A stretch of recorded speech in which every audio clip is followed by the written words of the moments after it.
Welcome everyone, and thank you for tuning in to hear my trading and market updates. This is Uncle Frank, and I'm not a financial advisor, nor is any of the content to be construed as financial advice. This channel is for entertainment purposes only. Please remember to hit the like button if you enjoyed the presentation, and be sure to subscribe to the channel so you're alerted when I have new information to share. So now let's get into the latest updates. Hey, welcome back everyone. You guys can all read headlines for yourselves, but on my channel, I like to highlight things that are flying under the radar. So let's kick this one off with a piece from ExecSum. The Eurozone hit a recession in Q1. U.S. household wealth hit a record high last quarter. Japan's stock market has been crushing it, and you can see that on the chart on the right. GM will join Ford in adopting Tesla's charging fund, and President Trump was indicted on federal charges. Well, the S&P, the Dow, and NASDAQ all closed in the green today, but the small caps and the Russell 2000 closed down along with crude oil and gold, and we're going to get to that a little later. But from Wall Street breakfast earlier today, it's official. The S&P 500's longest bear market since the 1940s has come to an end. The benchmark index closed up 0.6% to 4294 on Thursday, vaulting it back into bull territory with a 20% advance from its October low. The rally has been powered in large part because of a handful of companies posting outsized gains like big tech, Tesla, and AI darling NVIDIA. There has also been somewhat of a resurgence in economic optimism compared to the sentiment that plagued the market in 2022. Speaking of the Fed, the central bank has been in a blackout period this week ahead of the FOMC meeting scheduled for June 13th and 14th. Surprise hikes by the Australian and Canadian central banks have led to some slight revisions, but there still is a 77% probability the Fed will hold rates next week, according to the CME FedWatch tool. Rate increases might resume again in July, though there is an overall feeling that the FOMC is near the end of its hiking agenda. Now, before we start celebrating this new bull market, I think we better temper our enthusiasm with a look at this article from Charter, one of my favorites. Corporate bankruptcies have hit a 13-year high in 2023 so far. From the article, 286 companies filed for bankruptcy in the U.S. during the first 5 months of 2023, according to data released earlier this week by S&P Global Market Intelligence. This is the highest figure for the period through May since 2010. There have been some pretty big names caught up in this wave of bankruptcies so far, too, with Silicon Valley Bank's parent company going under following the bank's crash in March, Bed Bath & Beyond filing in April, and media disruptor Vice going in May, just to name a few. There's always a variety of wide-ranging factors that cause companies to go bust, but some analysts have outlined common reasons that this year has proven particularly difficult to weather for some firms. Rising interest rates and supply chain issues have been picked out, with 37 consumer discretionary businesses, companies that sell non-essential goods, filing in 2023, making it the hardest hit sector so far. This year's figure is more than double the number recorded in 2022, when there were just 138 filings for the same period and 375 for the year in total. In 2010, the last time bankruptcies exceeded this year's tally, the economy was still recovering from the Great Recession. The figure ended up at 828 by year's end. Something to think about. And what's going on in the crypto world, especially with Uncle Frank's favorite coin, XRP, from the Crypto Potato. Ripple XRP, only major alt in green as SEC takes Binance and Coinbase to court. From Cointelegraph, Ripple case more crucial than ever amid Coinbase Binance SEC crackdown, according to attorneys. And again from Crypto Potato, Ripple's XRP not named a security in the SEC's case against Coinbase. Interesting. And from News Bitcoin, less than 100 XRP needed to become a millionaire? That was a question. New research suggests. Go check that out. And from the Milk Road, Binance US just dropped a bomb. It's moving to a crypto-only exchange. Starting today, all USD deposits and recurring buy orders are suspended. Binance US will transition to a crypto-only exchange. Starting next week, Binance US will delist all USD trading pairs, i.e. Bitcoin, USD, etc. All customers have been encouraged to withdraw their USD from the platform by June 13th. Any USD balances remaining on the platform after June 15th can be converted to stable coins. Wow. And earlier from Uphold, despite the headwinds buffeting the crypto market, XRP and its related ecosystem seem to be enjoying strong momentum. XRP has seen an uptick in price of 56% quarter over quarter. There has been an 11% surge in the last 7 days alone. Network activity has increased by 13.9% and 10.7% as measured by the number of daily active addresses and daily transactions, respectively. During the 2017-2018 bull market, XRP experienced what some call the kimchi premium, where XRP was trading significantly higher in South Korean markets owing to a surge in popularity. Similar interest can be seen this year, with XRP capturing 12% of non-Bitcoin and Ethereum volume in the Korean markets. In 2023, 24.5 billion USD was traded in XRP in South Korea, compared with 36.7 billion in Bitcoin and 8.9 billion in Ethereum. And have you seen this article from Big Tech and Zero Hedge? Cheese Pizza?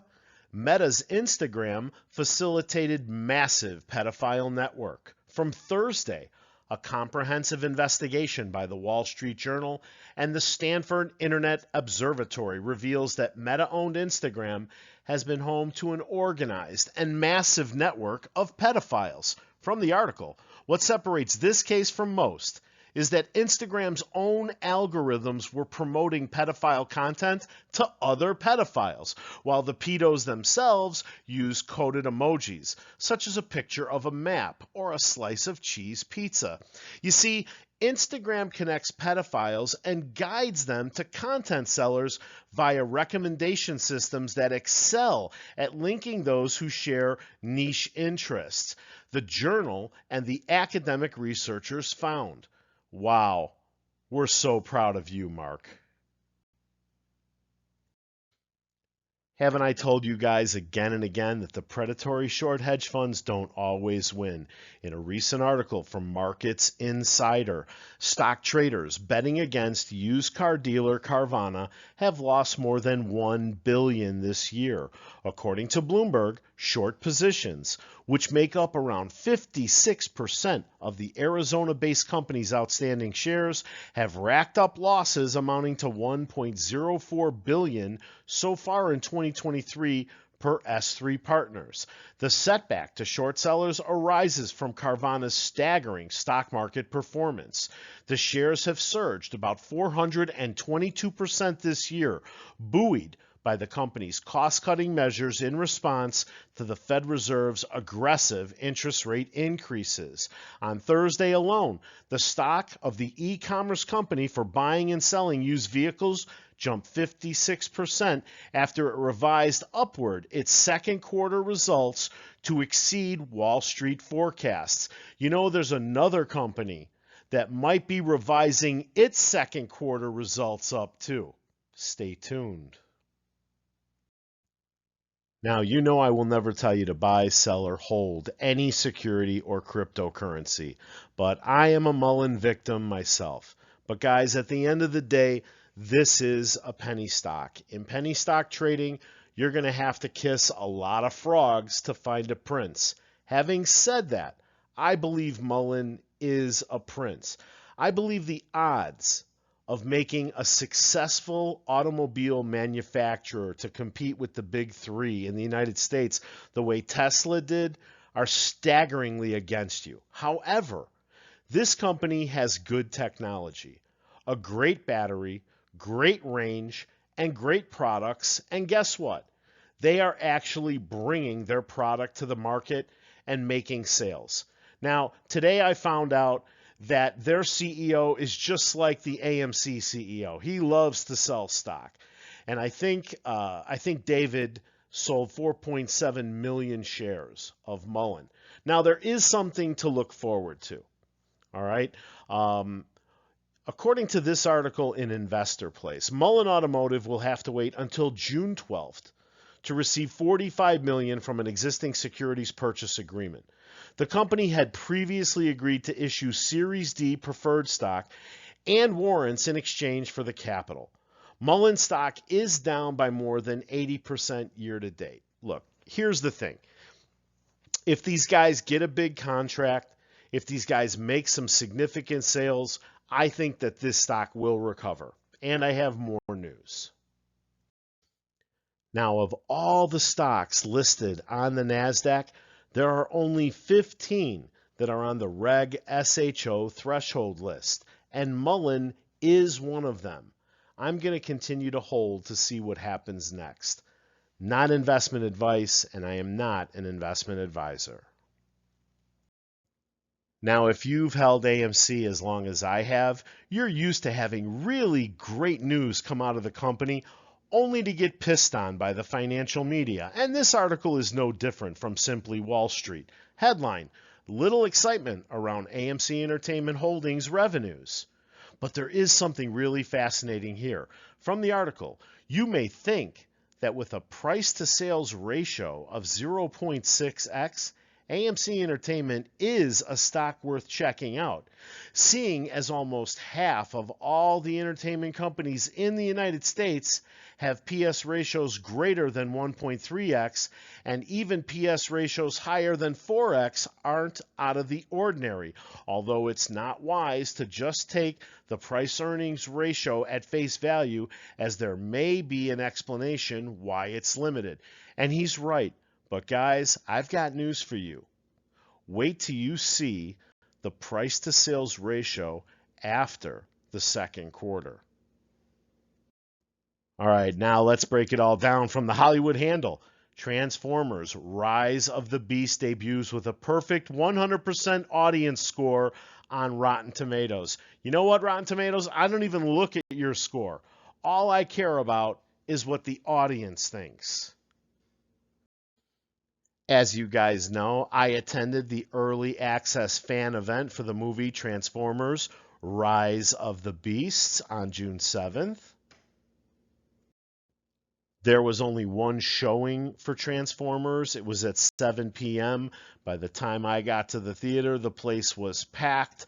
Almost everything was sold out except the front row, which you can see in blue.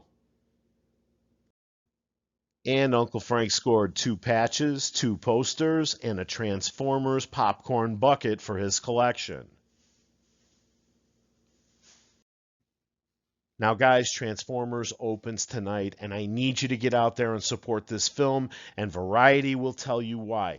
Transformers: Rise of the Beasts picked up $8.8 million at the domestic box office in Thursday previews. It's revving up to battle last week's #1 movie, Spider-Man: Across the Spider-Verse, in its opening weekend.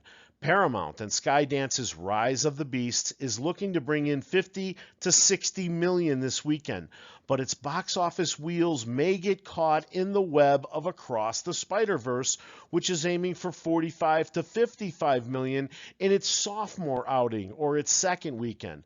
Last week, Sony's Spidey sequel opened with a massive $120 million. Now, guys, the predatory short hedge funds have a lot more to worry about than just the Transformers for the second quarter of this year or even June. From Collider, The Little Mermaid swims past major domestic box office milestone. From The Hollywood Reporter, box office, Indiana Jones and the Dial of Destiny, tracking for $60 to $70 million debut. From The Hollywood Reporter, Elemental steps into the ring as major box office test for Pixar. Again from Collider, Across the Spider-Verse leaps to an insane worldwide box office. And finally, The Flash clocks 75 million plus box office launch in early projections. People, they've got a lot to worry about in Q2.